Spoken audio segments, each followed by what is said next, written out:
ورحمة الله وبركاته. الحمد لله نحمده ونستعينه ونستغفره ونؤمن به ونتوكل عليه ونعوذ بالله من شرور أنفسنا ومن سيئات أعمالنا.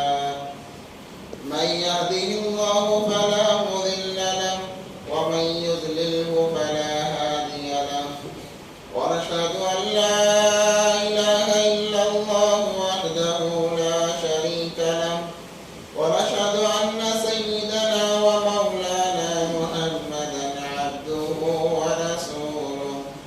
أما بعد، قال الله تبارك وتعالى في القرآن المجيد والفرقان الحميد: فأعوذ بالله من الشيطان الرجيم. بسم الله الرحمن الرحيم.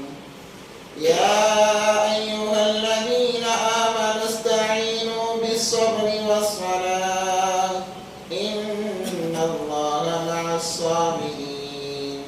وقال تعالى: سبحان الذي أسرى بعبده ليلا من المسجد الحرام إلى المسجد الأقصى الذي باركنا حوله.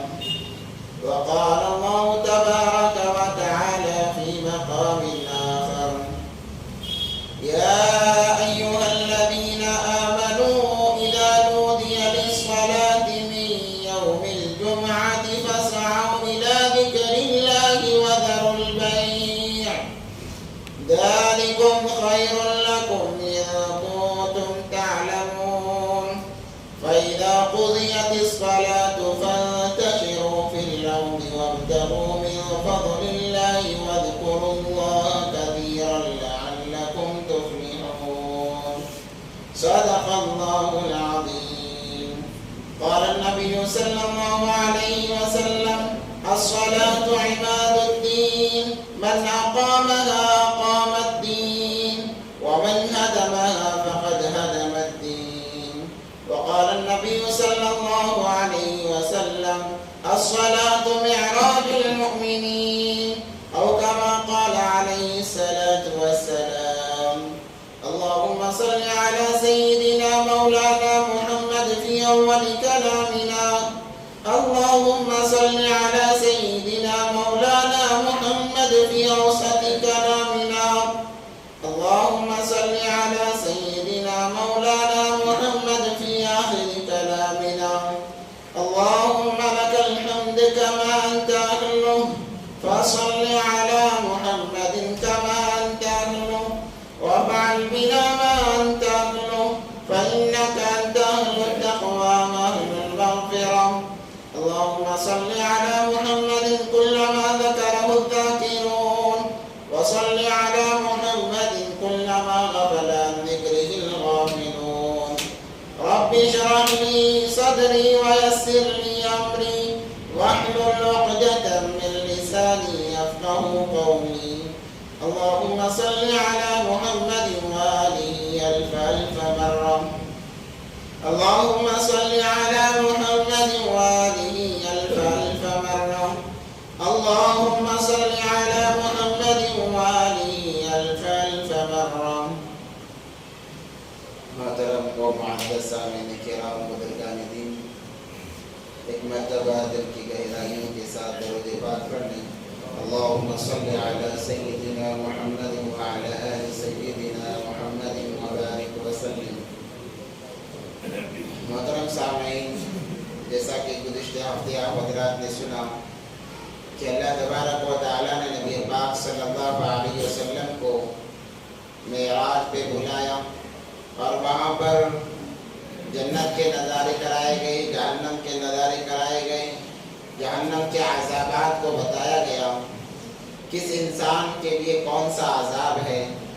نبی پاک صلی اللہ علیہ وسلم کو سفر معراج میں بتایا گیا اور اللہ تبارک و تعالیٰ نے اتنا مقام و مرتبہ بڑھایا نبی پاک صلی اللہ علیہ وسلم کا، جس کا تذکرہ اللہ تبارک و تعالیٰ نے قرآن میں بھی فرمایا: وَرَفَعْنَا لَكَ ذِكْرَكَ۔ کہ ہم آپ کے مقام کو اتنا بلند کریں گے کہ اس سے بلند کسی اور کا مقام نہیں ہو سکتا. اسی لیے اللہ تبارک و تعالیٰ نے تمام انبیاء کا امام بنایا. حضرت آدم علیہ نبینا علیہ السلام سے لے کر حضرت عیسیٰ علیہ نبینا علیہ السلام تک جتنے انبیاء تھے بیت المقدس میں تمام کے تمام جمع تھے اور منتظر تھے کہ کون امامت کرے گا. مسجد میں تو جمع کر دیا گیا ہے. سید البشر بھی ہیں, روز اول کے انسان بھی ہیں, اور آخری نبی بنی اسرائیل کے جنہیں عیسیٰ علیہ نبینا علیہ السلام کہا گیا وہ بھی ہیں, ابراہیم خلیل بھی ہیں, موسیٰ کلیم بھی ہیں. اب امامت کون کرے گا؟ تمام کے تمام منتظر تھے, ٹکٹکی باندھے ہوئے تھے کہ کس کو حکم ہوتا ہے کہ آئیے آگے بڑھیے, مصلی سنبھالیے. اللہ تبارک و تعالیٰ نے دو جہاں کے سردار حضرت محمد مصطفیٰ صلی اللہ علیہ وسلم کو وہ مقام عطا فرمایا. کہا کہ اے نبی جی یہ مصلی, یہ محراب صرف آپ کے لیے ہے, آپ آگے بڑھیے. نبی پاک صلی اللہ علیہ وسلم کو آگے بڑھایا گیا. تمام انبیاء کی امامت کی نبی پاک صلی اللہ علیہ وسلم نے ایسے اعزازوں سے اللہ تبارک و تعالیٰ نے نوازا. جب عرش معلیٰ پر گئے اللہ تبارک و تعالیٰ نے فرمایا ادنو منی, اے حبیب اور قریب آئیے. جیسے کوئی اپنے کو بلاتا ہے کہ ذرا اور قریب آ جاؤ, اللہ تبارک و تعالیٰ نے اتنا قریب بلایا. علماء فرماتے ہیں کہ کتنی قربت تھی اس کو بیان نہیں کیا جا سکتا. ادنو منی, اے محبوب, اے میرے حبیب اور قریب ہو جا جتنا قریب ہو سکتا ہے. اور وہاں پر راز و نیاز کی باتیں ہوئی. اللہ تبارک و تعالیٰ نے نبی پاک صلی اللہ علیہ وسلم کو کہا السلام علیک ایھا النبی ورحمۃ اللہ وبرکاتہ, اور اعزازات سے نوازا. اس کے بعد میں اللہ تبارک و تعالیٰ نے اپنی امت کے لیے, اپنے بندوں کے لیے, نبی پاک صلی اللہ علیہ وسلم کی امت کے لیے ایک تحفہ دیا. نبی پاک صلی اللہ علیہ وسلم کو تو تحفوں سے نوازا.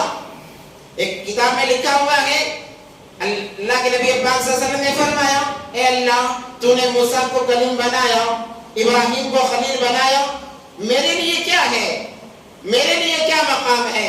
اللہ تبارک و تعالیٰ فرماتے ہیں اے حبیب آپ فکر کیوں کرتے ہیں, آپ فکر نہ کریں, آپ غم نہ کریں, آپ کا وہ مقام ہے, آپ کو میں وہ دوں گا جو آج تک کسی کو نہیں دیا گیا.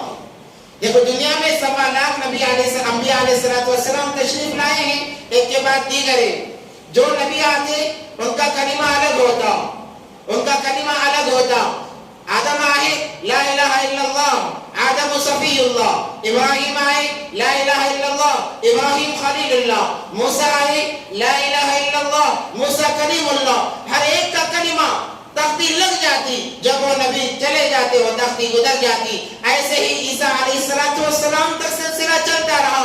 مگر نبی پاک صلی اللہ علیہ وسلم جب دنیا میں تشریف لائے, اب جو تختی لگی ہے قیامت تک لا الہ الا اللہ محمد رسول اللہ صلی اللہ علیہ وسلم, وہ تختی کبھی اترے گی نہیں, وہ تختی کبھی اتارا نہیں جائے گا. وہ مقام اللہ نے فرمایا اے نبی جی آپ فکر نہ کریں, آپ فکر نہ کریں, آپ کو وہ دیا جائے گا جو کسی نبی کو نہ دیا گیا ہو. وہ کیا ہے؟ اللہ تبارک و تعالیٰ نے فرمایا اے نبی جی جہاں میرا تذکرہ ہوگا وہاں آپ کا بھی تذکرہ ہوگا.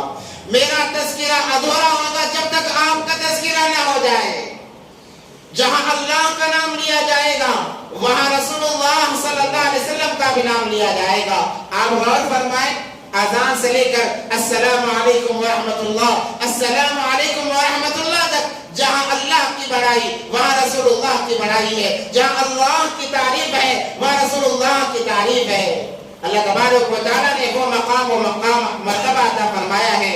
اور جب آنے لگے کہا اے نبی جی آپ ہمیشہ اپنے امتیوں کو یاد رکھتے ہیں, امتیوں کا خیال کرتے ہیں, میری طرف سے آپ کی امت کے لیے بھی ایک تحفہ ہے. کہا وہ کیا تحفہ ہے؟ کہا یہ 50 وقت کی نمازیں ہیں.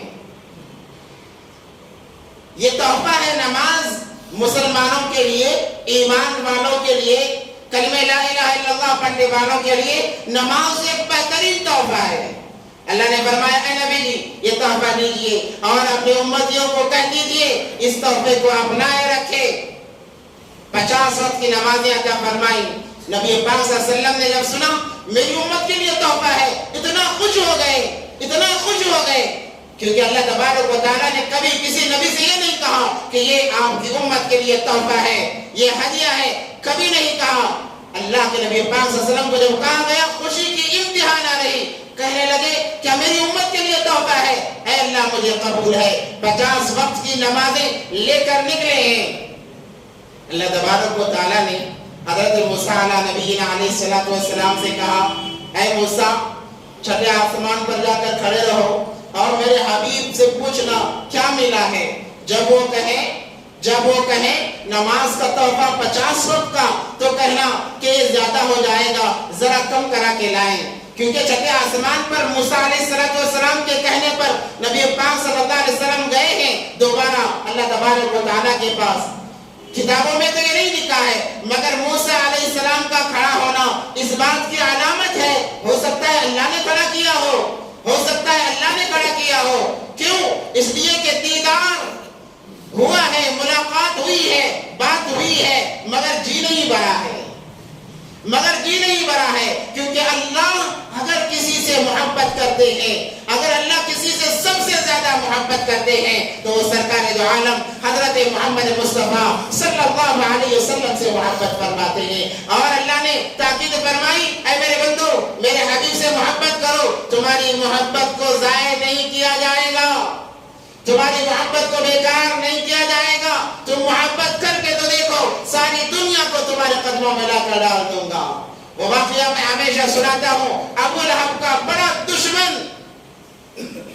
چچا ہے، نبی پاک صلی اللہ علیہ وسلم کا چچا ہے، سگا چچا ہے، مگر جب دعوت دی سب سے پہلا مخالف یہی کم وقت بنا ہے اور ستانے کی انتہا پار کر دی، اپنے ساتھ اپنے بیوی کو بھی لے لیا، یہاں تک کہ اللہ نے کہا تبت یدا ابی لہب وتب، بربادی ہے، خرابی ہے۔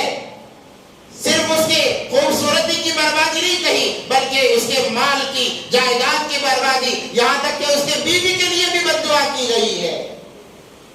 اس کے باوجود جب اس نے نبی پاک صلی اللہ علیہ وسلم کی پیدائش پر اپنے سوئے پابندی کو کہا جا تو آزاد ہے، یہ اللہ کو اتنا پسند آیا، حالانکہ مشرک تھا، کافر تھا، سخت دشمن اسلام تھا، مگر ایک وقت میں نبی کی محبت کا دعوے دار تھا، نبی کی محبت پیدائش پر محبت کا اظہار کیا اور کہا اے باندی تو اتنی بڑی خوشخبری لاتی ہے، جا تو آج سے آزاد ہے۔ وہ لمحہ تھا، کم وقت مرا ہے، پاؤں میں کیڑے پڑے ہیں، بدبو آنے لگی، بیٹے دور ہو گئے، لوگوں نے رسی باندھ کر گھسیٹ کر لے جا کر پتھریلی زمین کے اندر ڈال دیا اور اوپر سے پتھر ڈال دیے، ایسی بھیانک موت مرا ہے۔ مگر سیرت حلبیہ میں لکھا ہوا ہے اور ہمیں فرماتے ہیں کہ جب وہ وقت آتا ہے اس کی موت کی زندگی میں، وہ وقت آتا ہے، وہ لمحہ آتا ہے جس سے اس نے ہاتھ سے یوں اشارہ کیا تھا کہ اتنی بڑی خوشخبری لائی ہے، جا آج سے تو آزاد ہے، یہ انگلی کا جو اشارہ کیا وہ جب لمحہ آتا ہے اللہ انگلی سے پانی کا چشمہ جاری فرما دیتے ہیں، کم وقت منہ میں ڈال لیتا ہے۔ اللہ نے کہا تو نے میرے نبی سے محبت کی تھی نا، وہ محبت بھی ضائع نہیں کروں گا، یہ لے آج وہ محبت کا صلہ تجھے دیا جا رہا ہے۔ جہنم مقدر ہے، جہنم میں جا کر رہے گا، جب تک قیامت قائم ہوگی تب تک یہ سلسلہ چلتا رہے گا۔ وہ جب گھڑی آتی ہے اس کے انگلی سے پانی نکلتا ہے اور وہ چوس دیتا ہے۔ تو نبی سے جو اگر غیر بھی محبت کرے اللہ اس کا بدلہ بھی دے دیتے ہیں، جب ایمان والے محبت کریں گے اللہ کیا بدلہ دیں گے، کیا نعمت دیں گے۔ تو موسیٰ علیہ السلام سے اللہ نے کہا اے موسیٰ کھڑے رہنا اور میرا نبی مجھ سے دور ہو رہا ہے، ذرا جاؤ دوبارہ میرے حبیب کو مجھ تک پہنچا دینا، مجھ تک پہنچانے کا کام کرنا۔ بہانہ کیا بنایا؟ نمازوں کی کمی کا بہانہ بنایا۔ یہ ملاقات کا شوق تھا، اللہ نبی سے دور ہونا نہیں چاہتے تھے کہ ملاقات ہوئی ہے اتنے جلدی اور جدائی بھی ہو رہی ہے، تو اللہ نے موسیٰ علیہ السلام کو کھڑا کیا۔ کیا. موسیٰ علیہ السلام نے کہا السلام علیکم السلام علیکم. اے نبی جی کیا ہوا؟ کہا کہ میرے لیے تحفہ ملا, امت کے لیے تحفہ ملا. کیا تحفہ ملا؟ کہا 50 وقت کی نمازیں ملی ہیں. موسیٰ نے کہا اے نبی جی یہ بہت زیادہ ہے, نبی جی یہ بہت زیادہ ہے, جائیے کم کرا کر لائیے. میری امت پر 2 فرض تھی, فجر اور عصر کی نماز, وہ بھی 2 رکعت, وہ ادا نہ کر سکی. آپ کی امت کمزور ہے, 50 کہاں سے ادا کرے گی؟ جائیے کم کر کے لائیے. نبی پاک صلی اللہ علیہ وسلم دوبارہ آتے ہیں. اللہ تبارک و تعالیٰ نے فرمایا کہ جاؤ 5 معاف ہے. اگر اللہ کو کم ہی کرنا تھا, یہ محبت بتائی جا رہی ہے, اللہ کو کم ہی کرنا تھا. پہلی دفعہ آئے اللہ کہہ دیتے چلو 40 پر 5 معاف ہے, 5 لے کے چلے جانا. مگر اللہ نے ایسا نہیں کیا, کہا کہ چلو 5 معاف ہیں. دوبارہ آئے, اللہ نے کہا موسیٰ دوبارہ بھیجنا, اور ملاقات کرنا چاہتا ہوں, اور بات کرنا چاہتا ہوں, تاکہ یہ مرحلہ طویل ہو جائے, لمبا ہو جائے. تو موسیٰ علیہ السلام نے کہا کیا ہوا؟ کہا 5 کم ہو گئے. کہا کہ اور جائیے. ایسے ہی 9 مرتبہ حضرت موسیٰ علیہ نبینا علیہ السلام نے نبی پاک صلی اللہ علیہ وسلم سے گزارش کی کہ جائیے کم کرا کے آئیے. جب 9 مرتبہ آئے تب بھی موسیٰ علیہ السلام نے کہا اب کی بار اور بھی جائیے. نبی پاک صلی اللہ علیہ وسلم نے فرمایا اے موسیٰ اب کی بار شرم آتی ہے کہ کہیں ایسا نہ ہو کم کرانے کے چکر میں پوری ہی نہ معاف ہو جائے. اس لیے میں کوشش کروں گا کہ میری امت یہ 5 وقت کی نمازیں ادا کرنے والی بن جائے. یہ تحفہ لے کر آئے نبی پاک صلی اللہ علیہ وسلم, اور آ کر جب صبح ہوئی تو بتانے کے لیے نکلے. اتفاق سے ابو جہل راستے میں ملا. کہا کہ اے ابو جہل ایک عجیب بات بتاؤں. کہا کہ کیا ہے؟ کہا کہ میں کل رات عرش معلیٰ پر گیا, یہاں سے بیت المقدس گیا, وہاں سے عرش معلیٰ پر گیا, اللہ سے بات چیت کی, اللہ نے نمازیں دی ہے اتنی نمازیں. تو یہ مذاق اڑانے لگا, قہقہہ لگانے لگا اور کہنے لگا پہلے تو جادوگر تھے, پہلے تو ساحر تھے, اب پاگل بھی نعوذ باللہ ہو گئے. اور دوڑا ہوا گیا صدیق اکبر رضی اللہ تعالیٰ عنہ کے پاس اور کہنے لگا اے صدیق ایک بات پوچھوں. کہا ابو بکر ایک بات کہوں؟ کہا کہ ہاں کہیے کیا بات ہے؟ تو اس نے کہا ایک عجیب بات بتاؤں گا, کہ یقین کرو گے؟ کہا بات تو بتاؤ کیا بات ہے؟ کہا کہ ایک انسان دعویٰ کرتا ہے کہ رات میں مسجد حرام سے بیت المقدس گیا, وہاں سے آسمانوں کا سفر کیا, 7 آسمانوں کا سفر, جنت جہنم کا سفر کیا. کیا تم اس بات کو مانو گے, یقین کرو گے؟ قربان جائیں صدیق اکبر رضی اللہ تعالیٰ عنہ کی ذہانت پر. کہا کہنے والا کون ہے؟ یہ کہنے والا کون ہے وہ تو ذرا بتاؤ. اگر تیرا معاملہ ہے تو مکار جھوٹا ہے, اگر کوئی اور بھی دعویٰ کرتا ہے جھوٹا ہے. کہا کہنے والا کون ہے؟ کہا تمہارا یار جو ہے نا, تمہارا یار جسے تم محمد کہتے ہو صلی اللہ علیہ وسلم, وہ دعویٰ کرتے ہیں. کہا صدیق اکبر نے اگر وہ دعویٰ کرتے ہیں خدا کی قسم وہ سچے ہیں, اگر وہ دعویٰ کرتے ہیں خدا کی قسم وہ سچے ہیں. تب سے ان کا لقب صدیق پڑا, صدیق اکبر رضی اللہ تعالیٰ عنہ, کہ سب سے پہلی تصدیق انہوں نے کی ہے. کہا کہ وہ جو بھی کہے وہ سچا ہے, وہ جس بات کو بھی کہے وہ سچی طور پکی بات ہے. میں جھوٹا ہو سکتا ہوں, میرے حبیب کا کلام جھوٹا نہیں ہو سکتا, میرے حبیب جھوٹے نہیں ہو سکتے. حلقہ سارے مکے کے اندر یہ حلہ بولنے لگا کہ یہ آدمی ایسا دعویٰ کرتا ہے, فلاں دعویٰ کرتا ہے. تو لوگ جمع ہوئے اور کہنے لگے اچھا بتاؤ تم بیت المقدس تک گئے تھے, بیت المقدس کے نقش و نگار کیسے ہیں؟ 1000 میل کا فاصلہ ہے مسجد حرام سے بیت المقدس. جب لوگوں نے کہا بتاؤ نقش و نگار کیسے ہیں, اگر تم گئے ہو تو تمہیں معلوم ہوگا دروازہ کہاں ہے, دریچے کیسے ہیں, کیا نقش و نگار ہے, تم نے دیکھا ہوگا. کہا کہاں دیکھا ہے؟ کہا بتاؤ. نبی پاک صلی اللہ علیہ وسلم نے کہا ضرور بتاؤں گا انشاءاللہ. اللہ نے مدد کی, اللہ تبارک و تعالیٰ نے سارے پردے ہٹا دیے, بیت المقدس کو سامنے کر دیا اور کہا اے حبیب دیکھیے اور بتاتے چلے جائیے. سارے پردے ہٹا دیے اللہ تبارک و تعالیٰ نے. نبی پاک صلی اللہ علیہ وسلم دیکھتے اور بتاتے چلے گئے. لوگ حیران رہ گئے کہ یہ کیا معاملہ ہے, مگر پھر بھی انہیں توفیق نہیں ہوئی کہ اس مقدس ہاتھ کے اوپر بیعت کر کے کہیں اشہد ان لا الہ الا اللہ, اور پھر بھی انکاری رہے. یہاں تک ایک مرتبہ کہا, ابو جہل کہنے لگا اے محمد اگر تم اپنی بات میں سچے ہو یہ 14ویں رات کا چاند نکلا ہے، ذرا اس کے 2 ٹکڑے کر کے بتاؤ تو نبی مانیں گے؟ تو نبی پاک صلی اللہ علیہ وسلم نے کہا وعدہ کرتے ہو؟ کہا کہ ہاں وعدہ کرتا ہوں، وعدہ کرتا ہوں، تم ٹکڑے تو کر کے بتاؤ۔ نبی پاک صلی اللہ علیہ وسلم نے شہادت مبارکہ سے انگلی اٹھائی اور یوں کیا، 2 ٹکڑے ہو گئے چاند۔ تمام لوگوں نے دیکھا کہ ایک ٹکڑا مشرق ایک ٹکڑا مغرب میں چلا گیا، گویا کہ اس وقت کے لیے ساری دنیا میں اندھیرا چھا گیا۔ پھر تھوڑی دیر کے بعد میں چاند دوبارہ آ کر ملتا ہے۔ یہ معجزات تھے نبی پاک صلی اللہ علیہ وسلم کے، مگر کم بختوں کو پھر بھی ہدایت نہیں ملی، وہ کورے کے کورے ہو گئے۔ جب انسان ضد پر اڑ جاتا ہے، ضدی بن جاتا ہے، کہتا ہے کہ نہیں یہی صحیح ہے، جو میں سوچ رہا ہوں وہی صحیح ہے، جو میں کر رہا ہوں وہی صحیح ہے، اللہ تبارک و تعالیٰ اس کے دل پر مہر لگا دیتے ہیں، کہتے ہیں ختم اللہ علی قلوبہم وعلی سمعہم وعلی ابصارہم غشاوہ۔ آج بھی جو لوگ ضدی بنے ہوئے ہیں، کہتے ہیں کہ ایسا کچھ نہیں ہے، اللہ نے کہا تمہیں فکر کرنے کی کوئی بات نہیں، ہم نے ان کے دلوں پر مہر لگا دی ہے، ہم نے ان کے دلوں کو پختہ کر دیا ہے، تم جو بھی کہو انہیں سمجھ میں آنے والی بات نہیں ہے۔ اگر یہ معاملہ چلتا رہا، ابو سفیان کا لشکر گیا تھا ملک شام تجارت کے لیے،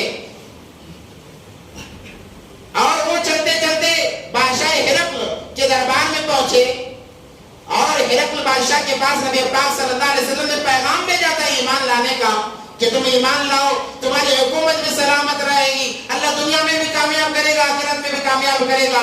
اس نے ابو سفیان جو عرب سے تھے بلایا، ابھی تک ایمان نہیں لائے تھے، بلایا اور کہا کہ فلاں آدمی نے مجھے خط بھیجا ہے، تم اس کے متعلق کیا کہتے ہو؟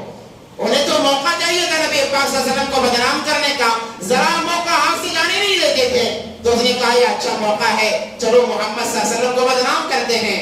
وہ کہنے لگا جا کر ہرقل کے دربار میں، بادشاہ سلامت آپ کو کیا بات بتاؤں کہ اس کے جھوٹے ہونے کے لیے بس اتنا ہی کافی ہے کہ وہ کہتا ہے کہ وہ ایک رات کے کچھ حصے میں چند لمحوں میں بیت المقدس پہنچا، مسجد حرام سے، اور آسمانوں کا سفر کیا ہے۔ کیا آپ اس بات کو تسلیم کرتے ہو؟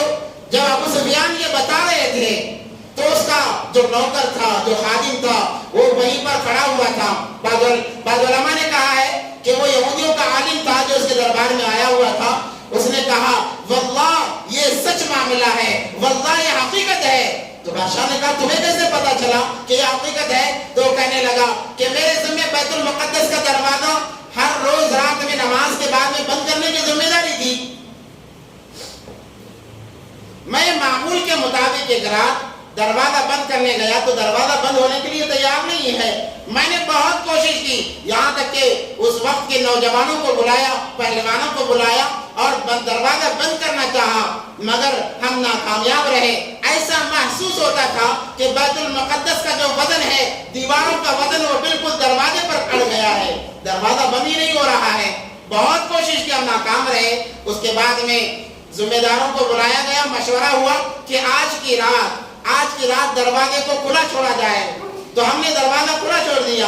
اور جب ہم صبح میں آئے ہیں نماز کے لیے، آنے کے بعد ہم نے دیکھا بیت المقدس کے سامنے ایک بڑا پتھر تھا جو انبیاء کے اونٹ یا ان کے سواریوں کو باندھنے کی ایک علامت تھی، وہ پتھر کھسکا ہوا ہے اور اس میں سوراخ پڑا ہوا ہے اور رسی کے نشانات ہیں۔ ایسا محسوس ہوتا تھا کوئی رات میں آیا اور اپنی سواری یہاں پر باندھی اور اس مسجد میں نماز پڑھ کر گیا ہے، میں اس کا گواہ ہوں۔ جب ہرقل نے اس بات کو سنا، علماء فرماتے ہیں کہ اس نے اسلام قبول کیا، وہ مسلمان بن کے رہا، اور جب مرا ہے نبی پاک صلی اللہ علیہ وسلم نے غائبانہ نماز جنازہ اس کی پڑھی ہے۔ یہ تصدیق تھی، یہ شہادت تھی۔ الغد نبی پاک صلی اللہ علیہ وسلم نماز کا تحفہ لے کر آئے، صحابہ سے بتایا، صحابہ کو جب یہ تحفہ ملا، صحابہ کہنے لگے واہ واہ، آج تو ہماری عید ہے، ہمیں اللہ سے لینے کا ذریعہ مل گیا، اللہ سے بات کرنے کا ذریعہ مل گیا، اللہ سے ہم کلام ہونے کا ذریعہ مل گیا، اب ہمیں کسی چیز کی کوئی ضرورت نہیں ہے۔ صحابہ، علماء فرماتے ہیں صحابہ نے اس دن خوشیاں منائی ہے، نماز کے تحفے کے ملنے پر خوشی منائی گئی، عید کے دن کے طور پر خوشی منائی گئی کہ آج یہ عید کا دن کے مانند ہے کہ اللہ سے بات کرنے کا ہمیں ذریعہ مل گیا۔ آج کے مسلمان، افسوس ہے ہمارے ایمان پر، افسوس ہے ہمارے مسلمان ہونے پر کہ ہمیں روزانہ 5 مرتبہ یاد دلایا جاتا ہے، نماز کے لیے بلایا جاتا ہے، پھر بھی ہمیں مسجد کی طرف آنے کی توفیق نہیں ملتی۔ ہم کہتے ہیں اللہ اکبر ندا آتی ہے، اللہ سب سے بڑے ہیں، اللہ سب سے بڑے ہیں، حی علی الصلاۃ، آ جاؤ کامیابی کی طرف، حی علی الفلاح، آ جاؤ فلاح کی طرف۔ ہم کہتے ہیں کہ کامیابی نماز میں نہیں، کامیابی تو کاروبار میں ہے، کامیابی تو دکان میں ہے، کامیابی تو تجارت کے اندر ہے۔ آج کے مسلمانوں کا یہ حال ہے۔ صحابہ کے زمانے میں صحابہ کو کوئی ضرورت پیش آتی، کوئی معمولی ضرورت پیش آتی، صحابہ وضو بناتے، نماز میں کھڑے ہو جاتے اور کہتے یا اللہ میری فلان ضرورت ہے، اس ضرورت کو پورا فرما دینا۔ اللہ اپنے غیب سے تمام ضروریات پورا فرما دیتے تھے۔ اللہ نے فرمایا یا ایھا الذین آمنو، اے ایمان والے بندو، اے ایمان والی بندیو، اے مسلمان بندو، اے مسلمان بندیو، استعینوا بالصبر والصلاۃ، صبر اور نماز کے ذریعے سے مدد چاہا کرو، میں تمہاری مدد کروں گا، میں تمہارا پرسان حال ہوں، میں نہیں تو کون مدد کر سکتا ہے؟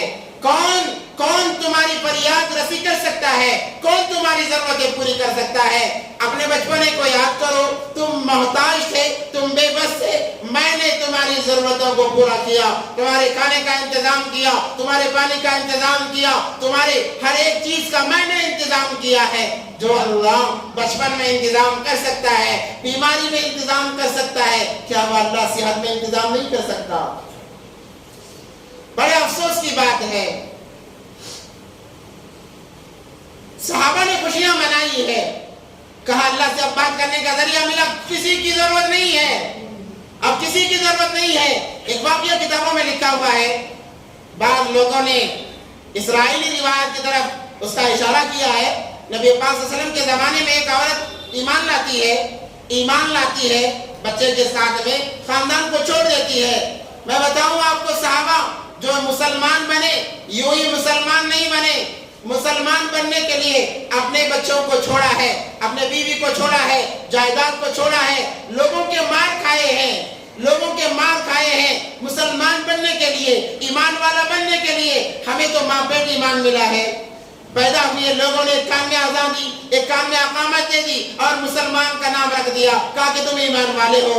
صحابہ ایمان والا بننے کے لیے اپنے خاندان سے الگ ہو جاتے، بیوی بچوں سے الگ ہو جاتے، انہیں مارا جاتا، انہیں گھسیٹا جاتا، طرح طرح کی تکلیفیں دی جاتی، تب جا کر وہ ایمان والے بنتے۔ اب خوشی کیوں نہ ہوگی جب اللہ سے ڈائریکٹ بات کرنے کا ذریعہ مل جائے؟ الغرض وہ ایمان والی ہو گئی۔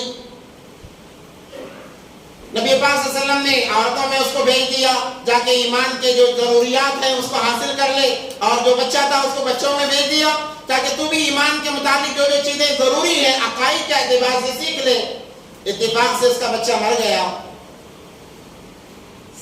ماں کافی دور تھی، آنے میں تاخیر ہو رہی تھی، اسے نہلایا گیا، کفنایا گیا۔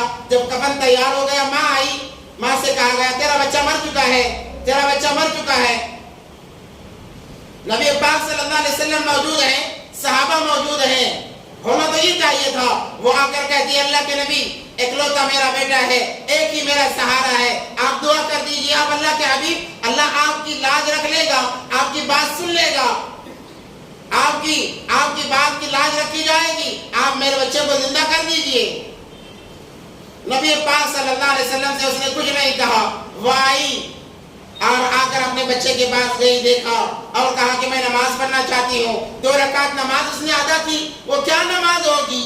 وہ کیا اخلاص کی نماز ہوگی؟ اللہ اکبر!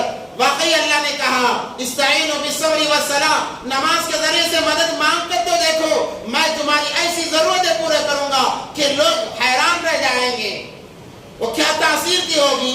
نماز پڑھی اور دعا کرنے لگی، اے اللہ میں نے تیرے دین کو قبول کیا ہے، تیرے حبیب پاک صلی اللہ علیہ وسلم کے ہاتھ پر بیعت کر کے تجھے راضی کرنے کی میں نے کوشش کی ہے، اب میرے بچے کو تو نے لے لیا ہے، واقعی یہ تیری امانت ہے، تیری یہ امانت ہے، جب چاہے لے سکتا ہے، مگر اللہ میں ابھی اپنے خاندان والوں کو چھوڑ کر آئی ہوں، لوگ مجھے تانا دیں گے، میرے خاندان والے کہیں گے تم نے لات و عزا کو چھوڑ دیا، بتوں کو چھوڑ دیا جس کی وجہ سے بتوں نے تمہارے بچے کو مار دیا ہے، اب بھگتو، سزا بھگتو۔ اے اللہ تیرے دین کی بدنامی ہوگی، میری بدنامی ہو جائے کوئی بات نہیں ہے، میں برداشت کر لوں گی، میں سہ لوں گی، مگر تیری بدنامی ہوگی، تیرے نبی پاک صلی اللہ علیہ وسلم کی بدنامی ہوگی۔ اے اللہ اس بدنامی سے، یا اللہ اس بدنامی کو میں سہ نہیں سکوں گی، یا اللہ ان کا منہ بند کرنے کے لیے میرے بچے کو زندہ کر دے۔ اس نے ہاتھ پھیرے نہیں تھے کہ بچہ زندہ ہو گیا، اگرچہ اسرائیلی روایات کے معاملہ ہے، مگر یہ نماز کی تاثیر تھی، نماز کی تاثیر تھی۔ آج ہماری نمازیں ہیں، ہماری نمازیں ہمارے سر کا درد دور نہیں کر رہی ہیں۔ ایک تو ہمارا نماز پڑھنا مشکل ہے، ایک تو ہمارا مسجد کو آنا مشکل ہے۔ یہ جمعہ کا مقدس دن ہے، مقدس دن ہے جو عیدین سے افضل ہے، بقرعید اور رمضان کی عید سے بہتر دن ہے، افضل دن ہے، اور اس کو بڑی عید قرار دیا گیا۔ اس نماز کا ہمارا کیا حال ہے؟ حالانکہ خطبہ اور 2 رکعت نماز ملا کر جمعہ کی تکمیل ہوتی ہے، مگر ہمارے نمازیوں کا کیا حال ہے؟ ہم مسلمانوں کا کیا حال ہے؟ کب آتے ہیں مسجد کو؟ جب عربی خطبہ ختم ہو رہا ہوتا ہے تب لوگ آتے ہیں، اور جہاں لوگ اکثر و بیشتر جوتے چھوڑتے ہیں وہاں کھڑ کے نماز پڑھ کے چلے جاتے ہیں، دل گوارا نہیں کرتا اللہ کے گھر میں ذرا آرام تو کر لیں، اللہ کے گھر میں ذرا جا کر بیٹھے تو صحیح۔ یہ اللہ کے گھر ایسے ہیں، ایسے اللہ کے برکت والے یہ گھر ہیں۔ آپ پریشانی کے عالم میں ہو، مصیبت کے عالم میں ہو، آزما کر دیکھ لینا، جب بھی آپ کو پریشانی ستائے، مصیبتیں ستائے، آپ گھر سے نکلو اور آ جاؤ، وضو بنا لو، اللہ نے اگر توفیق دی نماز پڑھو، ورنہ مسجد میں آ کر تھوڑی دیر بیٹھ جاؤ، قسم اللہ کی آپ کی تمام پریشانیاں ختم ہو جائیں گی۔ اگر یوں ہی بیٹھ جاؤ نماز پڑھ لو تو نور علی نور ہے، اگر یوں ہی انسان بیٹھ بھی جائے یا سو بھی جائے، اللہ تبارک و تعالیٰ سونا عبادتوں میں رکھتے ہیں، اور اس کی برکت سے، آنے کی برکت سے اللہ تبارک و تعالیٰ پریشانیاں ختم کرتے ہیں۔ مگر ہمارا مسلمان بھائی سکون کی تلاش کے لیے کہاں جا رہا ہے، لاکھوں روپیہ خرچ کر رہا ہے، سکون ملنے کے لیے تیار نہیں ہے۔ ہماری نمازوں کا یہ حال ہے۔ اللہ تبارک و تعالیٰ نے فرمایا یا ایھا الذین آمنوا استعینوا بالصبر والصلاۃ، صحابہ نے تو واقعی خوشی منائی اور اپنی ہر ضرورت انہوں نے نماز کے ذریعے سے پوری فرما لی ہے، ہر ضرورت کی تکمیل نماز سے کی ہے صحابہ کرام نے۔ ان کی نمازیں الگ نہیں تھی، ان کی بھی وہی نمازیں تھی جو ہماری نماز ہے۔ حدیث پاک میں آتا ہے، نبی پاک صلی اللہ علیہ وسلم نے فرمایا بین الرجل و بین الکفر ترک الصلاۃ، انسان اور کفر کے درمیان نماز فرق کرنے والی ہے۔ ایک انسان ہے، مسلمان ہے، نماز کو چھوڑ دیتا ہے، اس کے اور کفر کے درمیان کیا فرق باقی رہا؟ نبی پاک صلی اللہ علیہ وسلم نے فرمایا، قال نبی صلی اللہ علیہ وسلم الصلاۃ عماد الدین، نماز دین کا ستون ہے، من اقامها فقد اقام الدین، جس نے اس کو قائم کیا اس نے دین کو قائم کیا، ومن هدمها فقد هدم الدین، اور جس نے اس کو منہدم کر دیا، چھوڑ دیا، اپنے دین کو منہدم کر دیتا ہے۔ ہم کس خوش فہمی میں جی رہے ہیں؟ میرے بھائیوں بہت سوچنے کی ضرورت ہے۔ انسان جب مرتا ہے، مرنے کے بعد میدان محشر میں جمع کیا جائے گا، اللہ تبارک و تعالیٰ نام اعمال اٹھائیں گے، 99 دفتر ہوں گے ہر انسان کے ہاتھوں میں، ہر انسان کے ہاتھوں میں 99 اعمال کے دفتر ہوں گے۔ اللہ تبارک و تعالیٰ ان دفتروں میں نماز کو اٹھائیں گے، کہیں گے اگر اچھی ہے کہا جاؤ معاف کر دیا بس۔ اگر نماز اچھی نکل آئی اللہ تمام کو چھوڑ دیں گے، اور اگر نماز کے اندر کمی آ گئی، نماز کے اندر کمی آ گئی، اللہ بہت سخت پکڑنے والے ہیں، اللہ بہت سخت حساب لینے والے ہیں۔ پھر بھائیو نماز یہ زندگی کا حصہ بنا لیں، اسی کے ذریعے سے ہمیں نجات مل سکتی ہے۔ حدیث میں آتا ہے کہ جو انسان اللہ کی رضا کے لیے 5 وقت کی نماز پڑھتا ہے، اللہ تبارک و تعالیٰ 5 بڑے بڑے انعامات سے اسے نوازتے ہیں، 5 بڑے بڑے انعامات سے اسے نوازا جاتا ہے۔ سب سے پہلا اللہ تبارک و تعالیٰ روزی کی تنگی دور کر دیتے ہیں، روزی کے لیے اسے بھٹکنے کی ضرورت نہیں ہے، در در کی ٹھوکریں کھانے کی ضرورت نہیں ہے۔ اللہ فرماتے ہیں تو نے نماز ادا کی، جا میں تیرے روزی کا ذمہ دار ہوں۔ اللہ نے فرمایا فَإِذَا قُضِيَتِ الصَّلَاةُ فَانتَشِرُوا فِي الْأَرْضِ، جب نماز پڑھ لو پھیل جاؤ، میری زمین بہت وسیع ہے، حلال کمائی کماؤ، میں ایسی برکت دوں گا، ایسی برکت دوں گا۔ کہ تمہارے وہم و گمان میں بھی نہیں ہوگا۔ مگر آج ہماری نمازوں کا کیا حال ہے؟ ہم اندازہ لگا سکتے ہیں۔ میں نے جو سورہ جمعہ کی آیت شروع میں پڑھی تھی، یا ایھا الذین آمنوا اذا نودی للصلاۃ، اے ایمان والو جب تمہیں جمعے کی نماز کے لیے بلایا جائے، ندا دی جائے، پکارا جائے، اذا نودی للصلاۃ من یوم الجمعہ، علماء فرماتے ہیں جمعہ سے مراد ہر نماز ہے، یہ بات کہتے ہیں کہ جمعہ کی نماز خاص ہے۔ من یوم الجمعہ فاسعوا الی ذکر اللہ، فاسعوا الی ذکر اللہ وذروا البیع، کہا کہ جب نماز کے لیے بلایا جائے، اذان دی جائے، اب کاروبار کو چھوڑ دو، کاروبار کو ترک کر دو، لین دین کو چھوڑ دو، تجارتوں کو چھوڑ دو، اب کوشش کرو کہ جلد سے جلد مسجد میں چلے جائیں، کیونکہ اللہ نے بلایا ہے۔ جب کوئی ایک ایم ایل اے آ کر میرا نام لے کر کہے کہ میں فلاں سے ملنا چاہتا ہوں، اسے بلایا جائے، تو ہمیں کتنی خوشی ہوتی ہے۔ ہم یہ کہتے ہیں کہ ہم اس کے سامنے سب سے اچھے نظر آئیں، بہترین سے بہترین کپڑا پہنتے ہیں، پانی نہاتے ہیں، بہترین خوشبو لگاتے ہیں، اور ایک دم بہترین لباس میں دوڑتے ہوئے اس کے پاس جاتے ہیں۔ ایم ایل اے نے بلایا ہے، سی ایم نے بلایا ہے، پی ایم نے بلایا ہے۔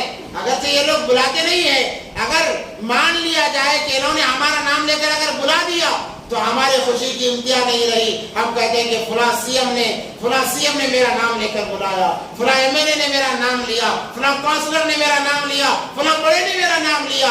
ہم ڈنکا بجاتے ہیں ان کے نام کا، حالانکہ ہمارا ان کا کوئی تعلق نہیں ہوتا۔ اگر بلایا ہے تو وقتی طور پر خود غرضی سے بلایا ہوتا ہے۔ یہاں احکم الحاکمین بلا رہے ہیں، دو جہاں کے بعد کائنات کے وجود کرنے والے، کائنات کو پیدا کرنے والے، تمام کے پیدا کرنے والے رب العالمین جسے کہا گیا وہ اللہ بلا رہے ہیں۔ ہم کہتے ہیں کہ نہیں، اور ذرا تجارت کر لیں گے۔ ایک مسئلہ سن لے کان کھول کر، علماء فرماتے ہیں کہ جب جمعے کی اذان دی جائے، خرید و فروخت کو چھوڑنے کا حکم دیا گیا ہے۔ اس کے باوجود اگر تاجر تجارت میں مبتلا ہے، کاروبار کرنے میں لگا ہوا ہے، حرام کمائی کما رہا ہے، یاد رکھے۔ نماز کے لیے 2 گھنٹے اگر ہم جمعے کے لیے فارغ نہیں کر سکتے تو ہمارا ایمان کس درجے کا ہے؟ اور انداز کو بدلتے ہیں، کہتے ہیں اگر کام کر رہے ہیں، کام بدلا ہو، فلاں لوگ 2 لوگ وہاں جا کے نماز پڑھے، 2 لوگ یہاں جا کے نماز پڑھے، 2 لوگ یہاں جا کے نماز پڑھے، لوگوں کو تقسیم کر دیا۔ ارے اللہ کے بندو، جمعے کا ایک دن ملتا ہے۔ بنی اسرائیل نے ہفتے کے دن کیا کیا؟ کہا کہ مچھلی نہ پکڑنا، اور انہوں نے طریقہ اپنایا کہ جمعے کی رات میں جا کر جال چھوڑ جاتے یا پانی کو چھوڑ کر آ جاتے، اور اتوار جمعے کے دن پورے ہفتے کے دن پوری مچھلیاں ایک جگہ جمع ہو جاتی، اور اتوار کو جا کر پکڑ لیتے۔ اللہ نے کہا کہا کہ اللہ تبارک و تعالیٰ نے انہیں بندر بنا دیا، انہیں سور اور خنزیر بنا دیا کہ اتنی کھلی نافرمانی کر رہے ہو۔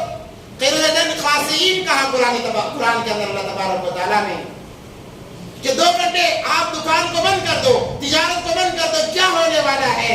کیا نقصان ہو جائے گا ہمارا؟ اگر 2 گھنٹے ہم نے دکان کو بند کر دیا، کیا ہماری جائیداد ختم ہو جائے گی؟ کیا ہو جائے گا؟ اللہ کے لیے جو چیز لگا دی جاتی ہے اللہ تبارک و تعالیٰ 10 گنا بڑھا کر دیتے ہیں۔ اور آؤ مسجد میں اپنے پریشانیوں کے حل کو رکھو، اپنے مصیبتوں کو اللہ کے سامنے رکھو، اللہ تمام کو سننے والے ہیں۔ اور یہ مقدس دن ہے، اس دن کے اندر جو مانگا جاتا ہے وہ دعا قبول ہوتی ہے۔ فَاسْعَوْا إِلَىٰ ذِكْرِ اللَّهِ وَذَرُوا الْبَيْعَ ذَٰلِكُمْ خَيْرٌ لَكُمْ إِن كُنتُمْ تَعْلَمُونَ۔ اللہ تبارک و تعالیٰ نے فرمایا اگر تمہارے اندر عقل ہے، کچھ بھی سمجھ ہے، یہ کام تمہارے لیے بہتر ہے کہ تم کاروبار کو چھوڑ دو گے۔ انسان چند پیسے کمانے کے لیے کیا کرتا ہے؟ آتا ہو گئی پھر بھی دکان کھلا ہے، کاروبار چل رہا ہے، خود بھی برائی میں مبتلا ہے، خود بھی گناہ میں مبتلا ہے، اور گاہکوں کو بھی گناہ میں مبتلا کر رہا ہے۔ آپ کا دکان کھلا رہے گا، گاہک آتے جائے گا، گویا ہم اس کا گناہ بھی اپنے سر لے رہے ہیں۔ میرے بھائیوں، یہ ہمارے لیے بہت بڑے خسارے کی بات ہے، اس لیے توبہ کرو۔ جب اذان ہو جائے تھوڑی دیر کے لیے کاروبار کو چھوڑ دو۔ اذان کے اندر بڑے مقدس الفاظ ہیں، جب انسان علماء فرماتے ہیں حیا علی الصلاۃ حیا علی الفلاح کے بعد جب جو انسان کاروبار کرتا ہے 10 یا 15 لحظے یعنی نماز کے فرض نماز پڑھنے میں جتنا وقفہ رہتا ہے اتنا وقفہ اگر وہ کاروبار میں لگا رہتا ہے اتنے وقفے کی جو کمائی ہے وہ تمام کی تمام علماء نے فرمایا کہ حرام ہے۔ بعض علماء فرماتے ہیں اگر یہ قید لگا دی جائے گی تو لوگ بہت گمراہی میں پڑ جائیں گے، اگرچہ کہ بعض علماء نے انکار کیا ہے کہ ایسا نہیں ہونا چاہیے، مگر حدیث ہوتی ہے، اس لیے کم سے کم اذان کے وقت میں انسان کو خاموش رہنا چاہیے، کام کاج چھوڑ دینے چاہیے، ادب و احترام کے درجے میں آتا ہے۔ اور آپ نمازوں کی پابندی کرو، اللہ کے گھر سے اپنا تعلق جوڑو، اللہ تبارک و تعالیٰ آپ کا تعلق جنت سے جوڑ دے گا۔ ایک عربی مقولہ ہے المؤمن فی المسجد کالسمک فی الماء، مومن مسجد میں ایسا ہے، اللہ کے گھر میں ایسا ہے جیسے مچھلی پانی میں اپنے آپ کو سکون محسوس کرتی ہے، کہتی ہے کہ میں جنت میں سیر کر رہی ہوں۔